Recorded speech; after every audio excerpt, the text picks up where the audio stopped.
Sa isang interview sa YouTube channel ng talent manager at showbiz insider na si OG Diaz, ibinahagi ng bitiran ng aktres na si Celia Rodriguez ang kanyang paghanga sa kapamilya actor na si Coco Martin dahil sa pagiging matulungin nito sa kapwa. "When I needed help from Coco Martin for a friend, her husband is dying, tinawagan ko si Coco. Sabi niya, ask her to give me the account number sa bangko, padalhan ko ng pera. And he did. He doesn't know me in person. I've never met him in person. Pero the way he talks on the phone, anong maitutulong ko sa'yo, tita? May problema ba? Bilib ako sa batang yon." Sa kanyang pahayag, ipinakita ni Rodriguez ang kagandahang loob ni Martin, na kahit hindi sila magkakilala ng personal ay handang tumulong sa oras ng pangangailangan.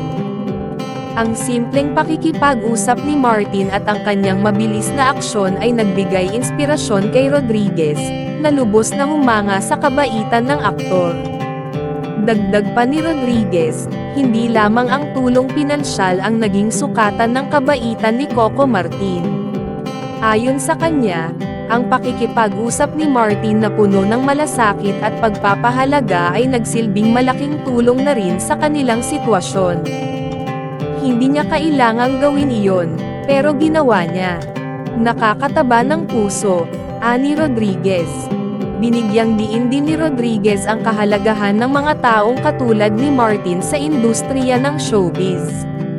Ayon sa kanya, bihira na ang mga artista na naglalaan ng oras at pera para sa kapwa, lalo na sa mga hindi nila kakilala.